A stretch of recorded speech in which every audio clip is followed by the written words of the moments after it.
Hello everyone, this is Jed Schlackman, and in this video I'll be speaking about herd immunity, the 100th monkey, and infectious illness.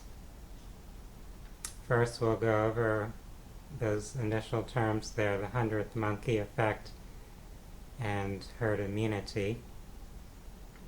The idea of the 100th monkey effect stems from an observation where there were monkeys on a particular island who learned or developed a certain skill, and then spontaneously that same skill began to appear in monkeys elsewhere in the world who weren't physically in contact with the monkeys on that island. And so this is a very real phenomenon in the animal world, where something that appears within one species or one member of a species can somehow be transmitted or communicated in some non-physical manner and accessed at a distance in that sense. Now, the idea of herd immunity kind of illustrates a similar principle in terms of the natural development of immunity within a species to a particular pathogenic illness or organism. The idea is that once that particular illness has spread through the community of that species, whether it's human beings or some other animal, it reaches a certain point where that immunity then appears even in those members of the community who haven't actually been previously exposed. In other words, they're exhibiting the immunity even though they haven't had a chance to be exposed to that infection or infectious agent and develop that immunity themselves. So they're connected somehow to this greater field of consciousness, and at some point, once a certain percentage of that community has developed the immunity, it suddenly appears in the whole community. So this is implying some type of non-local information field, some effect that's not bound by physical connection. So if we keep that idea in mind, then we also have to consider that the transmission of illnesses is not limited to physical transmission. So you don't just quote unquote catch an illness, something like a cold or flu, merely by being exposed to a virus from touching someone or something where that physical virus exists. You don't just get it from breathing in the air where someone else has sneezed and breathed or so on. So there's a potential for other forms of transmission to bring the energy or frequency and information of that particular infectious agent and infection pattern into your being. So we can catch an illness in a sense through the field, through that energy medium, through some deeper level of frequency or consciousness, not just through the physical contact. This doesn't mean that the physical transmission can't or doesn't occur. So if you were to take a vial of some fluid that contains a lot of a particular microbe and inject that into a person, there's a significant chance that person will begin to display the illness that's been associated with that microbe, especially since what's been injected may contain a substantial quantity of that particular microbe, much more than the person might be exposed to naturally just through touching something or breathing something and so on. So often the physical transmission is how people maybe catching or receiving an illness, but there are other factors and levels of reality that can actually be a part of transmission and can play a deciding role, in a sense, in whether someone does fall ill from an illness, even when they are just physically exposed.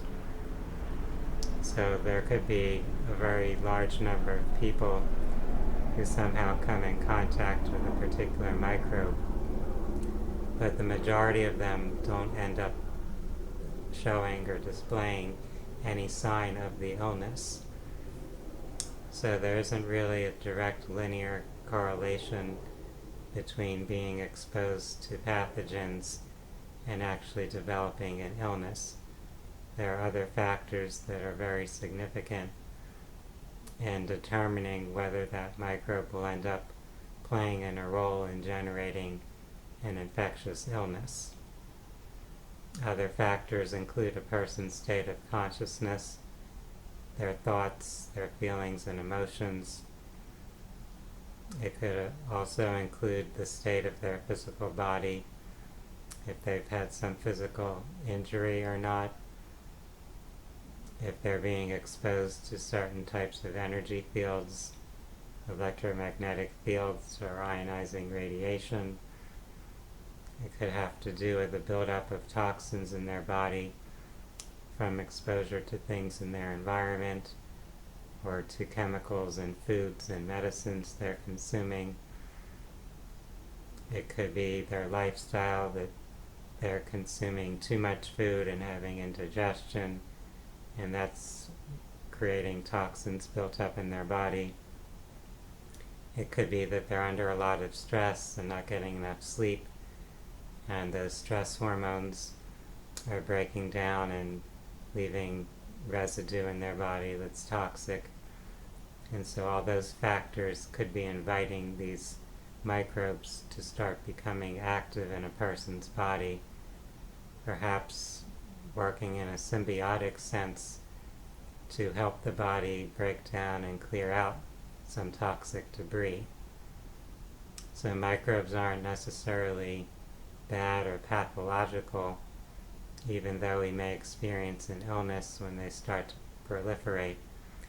They may actually be playing a useful role or function, and it's just that we start to feel sick when our immune system gets activated to halt the activity of those microbes. So when we feel ill, it's actually often the sensations related to our own immune system and what it's doing.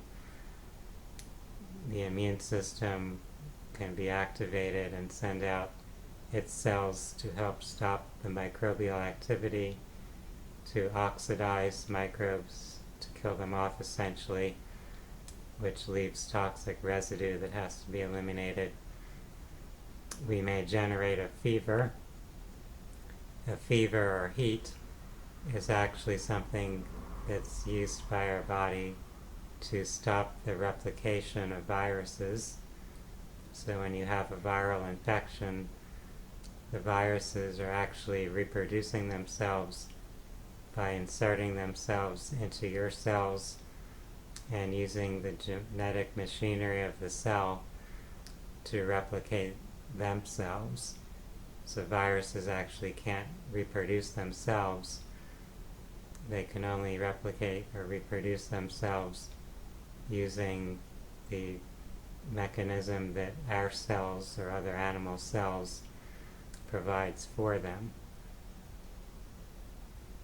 And so if you experience a fever, you may be thinking, oh, well, I have this virus that's making me sick. But actually the fever is what your body is doing in order to slow down and stop the spread of that virus. So I've talked about this idea of the field effect of non-local transmission of energy and information related to infectious processes. If you're interested in understanding some more about this concept of the unified field, or non-local fields of consciousness and how they can govern biology and life, biological activities, I would recommend reading the book The Source Field Investigations. That's a book by David Wilcock, who has fairly nicely and practically brought together some scientific information about this subject. So that gives you some idea of how consciousness and energy are what are really governing our physical reality.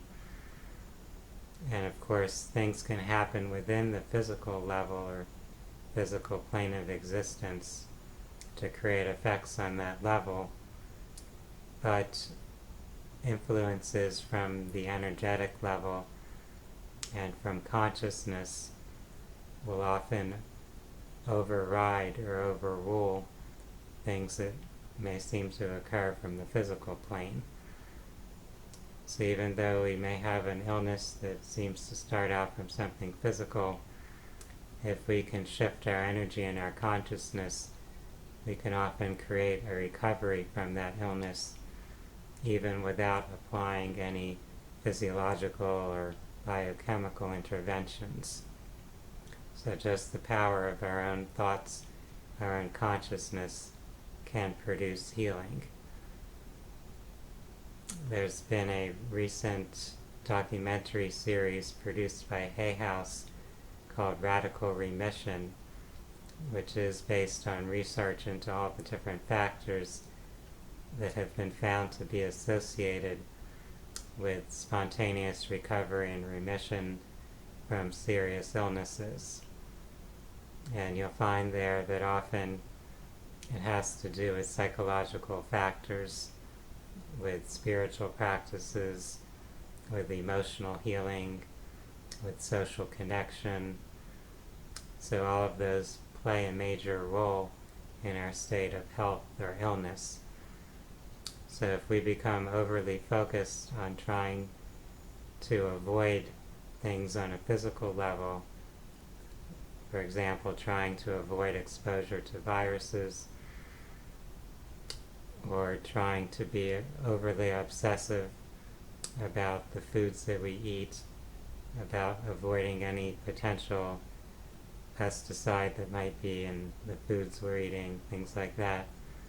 If we become too anxious and fearful about those things, then our fear and anxiety themselves can actually lead to illness, perhaps even quicker than if we had been exposed to some of those physical toxins or pathogens.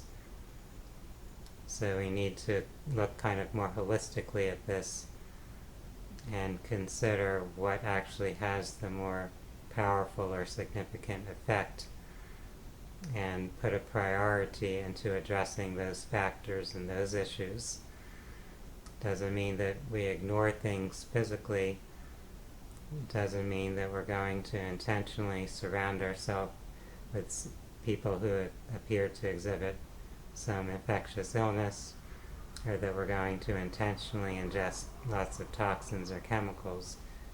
Certainly we would want to limit our exposure to those types of stresses.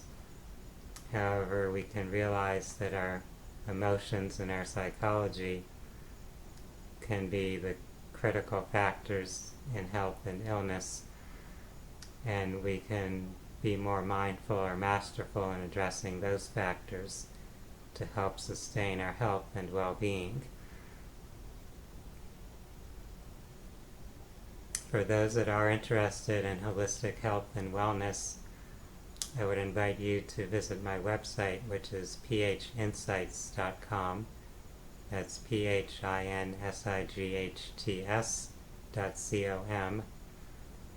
I also welcome everyone to view my Facebook personal and professional pages. The professional page is facebook.com/Jedi Holistic Healing, and my personal Facebook profile is facebook.com/Jedi Shaman Reiki. That's JEDI SHAMANREIKI, and I post items on even a wider variety of subjects there. I try to put out some of the most interesting and informative or advanced information that you'll find anywhere on our planet in the public domain. So I'd like to keep people educated and help expand consciousness, help us all move forward on our journey here in this human experience. And if there's anything I can offer that I feel may assist other people in that process, I like to post there. For now, I'd like to wish everyone a wonderful day. Namaste.